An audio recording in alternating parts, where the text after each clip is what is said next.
Les cercles de puissance alors, qu'est-ce que c'est? Les cercles de puissance, c'est un petit concept que j'ai mis au point en m'inspirant de sources diverses. Le principe, c'est que c'est une nouvelle organisation sociétale, plus juste, à divers niveaux et pour diverses raisons. En fait, déjà ça va éliminer toute corruption, en tout cas presque toute corruption.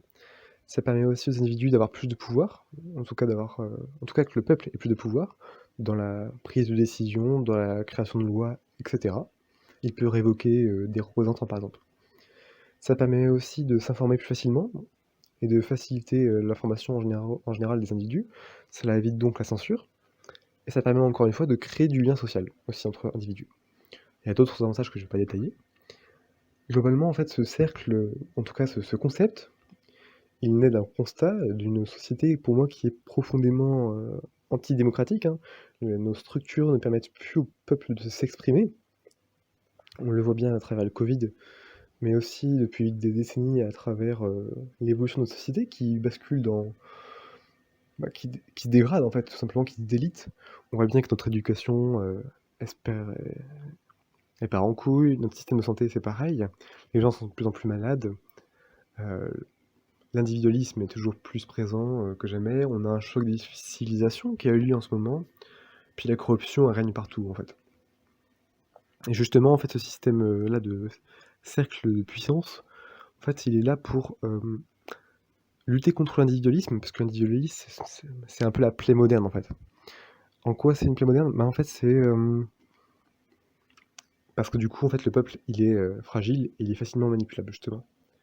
En fait, cet individualisme, il découle à la fois d'une évolution naturelle de nos sociétés.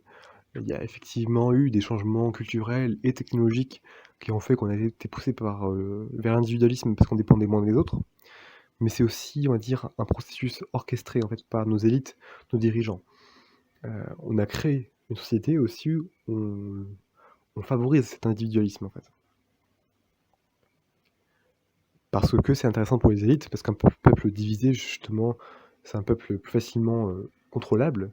Puis c'est un peuple aussi qui consomme plus facilement parce qu'il est pas autonome, en fait. Il est dépendant d'un grand système, justement. Même si, on valorise l'individu, en soi, l'individu est tout faible, en fait, et il dépend énormément de ce système-là. Il perd toute autonomie. Voilà pourquoi le concept de cercle de puissance, il est intéressant. Parce que du coup, il va permettre de lutter contre cela. Qu'est-ce que c'est le cercle de puissance? En fait, c'est un cercle de puissance, en fait, c'est un groupe de personnes, un groupe d'individus qui se réunissent ensemble en nombre plus ou moins grand. C'est un concept très basique du coup. Après, on va avoir différents types de cercles. Je les ai divisés en niveaux. C'est des niveaux abstraits, on va dire, hein. Enfin, c'est plutôt à titre indicatif, les chiffres que je vais donner. Par exemple, le cercle de premier niveau serait le cercle avec le plus petit nombre d'individus. Ça comprendrait environ 10 à 20 individus. Et une fois que le cercle est un peu trop grand, par exemple, si on dépasse 20 individus et que c'est la limite pour nous, alors on divise le cercle en deux, et puis on donne deux petits cercles de premier niveau au lieu d'un gros cercle de premier niveau. Alors, le but de ce cercle, vu qu'on est en petit comité, ça va être de débattre, de partager des informations, de s'informer justement, ou alors de monter des petits projets, hein. Ça peut être par exemple créer une maison, ou un jardin collectif, faire une fête, créer une entreprise, etc. Alors, ça peut réunir des individus pour diverses raisons. Ça peut être des membres d'une même famille, des voisins, des gens qui veulent monter une entreprise, ou des gens qui font partie d'une même entreprise, des gens qui font partie d'un club, etc. Par exemple, au niveau familial, un cercle familial, ça aura pour but en fait de réunir les individus dans un cadre un peu plus solennel et sérieux. Par exemple, si on veut résoudre des conflits intrafamiliaux, si on veut mettre en place un projet, heu, pour la famille, par exemple, je sais pas, ça peut être monter un jardin. Si on veut aussi, parler d'un problème auquel fait face quelqu'un de la famille. Toutes ces choses-là, c'est pas des trucs qu'on fait habituellement concrètement justement, on prend pas toujours le temps de le faire. Le conflit, par exemple, il sera pas forcément résolu. La personne va pas vraiment l'aider parce que déjà on manque de valeurs, on n'a plus de valeurs familiales, mais aussi tout simplement parce qu'on prend pas le temps de se réunir et on n'a même pas l'idée de le faire. De même, ce cercle familial, quand on l'invoquera, c'est-à-dire quand on dit: «OK les gars, on fait une réunion de famille», eh bien ça sera aussi par exemple pour faire de l'éducation citoyenne, un truc qui est déjà fait, mais en fait là on peut le faire à l'échelle familiale, c'est-à-dire un membre de la famille a envie d'instruire c'est les autres membres sur un sujet. Je sais pas, il veut les faire réfléchir ou alors il va leur donner une astuce ou et cetera. Juste discuter, débattre. Eh bien, il convie le cercle, tout le monde s'est réuni et hop, on parle de la chose en question.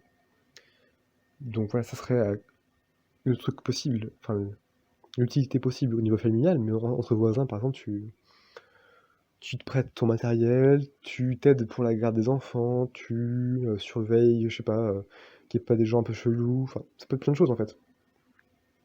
Alors, à côté de ce concept de cercle de premier niveau, je devais parler du concept de cercle de premier niveau, mais le cercle officiel de premier niveau. Ce sera autre chose. Avant, je voudrais juste faire une petite parenthèse, c'est qu'en fait, tu as bien compris, à travers cette notion de cercle, ce que je veux, peu importe dans quel cadre tu le mets en place, le but c'est de réunir les gens en fait, parce que de nos jours on est complètement éclaté, on est complètement divisé en fait. Le but c'est que dans chaque aspect de ta vie, les gens soient réunis en fait. Faut plus que les gens soient seuls dans leur famille, faut plus que les gens soient seuls au travail, faut plus que les gens soient seuls tout court entre amis, enfin faut que les gens créent plus de liens, même s'ils ont des liens déjà de base, faut que ces liens soient plus denses en fait. Faut qu'on crée une sorte de vrai clan en fait à chaque fois, faut qu'il y ait vraiment des liens plus puissants quoi. Et j'espère qu'à travers ce concept, on peut créer ce genre de choses. Alors qu'est-ce que c'est le cercle officiel de premier niveau? Alors, en gros, c'est les cercles officiels, ça va être des cercles qui regroupent des individus qui, sont proches géographiquement. Donc ça va être plus un cercle de voisinage. Donc les gens sont réunis par critères géographiques. Par contre, le critère aussi, c'est qu'ils ne se connaissaient pas avant. Donc tu vas créer un cercle officiel avec des gens que tu ne connais pas. Pourquoi? Parce que ça permet déjà de rencontrer de nouvelles personnes. Les gens avec qui tu es proche, en fait, ils sont déjà avec toi dans d'autres cercles, donc pas besoin. Le but, c'est aussi de faire naître le débat, parce que dans ce cercle-là, vu que du coup tu te connais pas, bah, il va y avoir forcément des points de vue opposés. Donc, au sein de ce cercle, les gens débattent énormément et ils se confrontent en termes d'idées.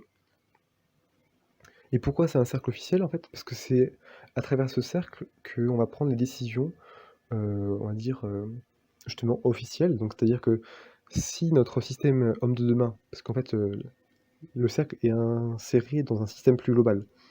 Si par exemple tout le système veut faire passer une loi ou veut faire voter une loi, alors dans chaque cercle de premier niveau, les gens vont prendre des décisions, on va voter, etc. Et après, les résultats des votes remonteront. De même, par exemple, si des gens veulent faire remonter des idées, eh bien, ils vont en parler dans leur cercle.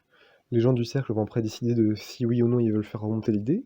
Puis du coup, vu qu'il y a des cercles de niveau supérieur au-dessus, je vais t'en parler, et ben en fait, ces informations-là, ces idées traversent les niveaux de cercle, puis ça remonte. Et donc, en fait, c'est un intermédiaire, le cercle de premier stade ou de premier niveau, c'est un intermédiaire pour prendre des décisions à plus ou moins grande échelle. De même, dans chaque cercle, tu désignes un porte-parole. Ça pourrait être deux, mais en tout cas, il faut désigner au moins une personne qui a cette fonction de porte-parole. Le porte-parole, du coup, comme son nom l'indique, c'est celui qui va porter la parole, les idées du groupe. Il sera élu, on va dire, par vote quasi unanime, par vote par consentement, une notion que j'aborderai plus tard. Et du coup, après ce cercle de premier niveau, tu vas avoir des cercles de niveau supérieur. On va aborder ça directement. Ou dans la prochaine vidéo plutôt. Non, dans la prochaine vidéo.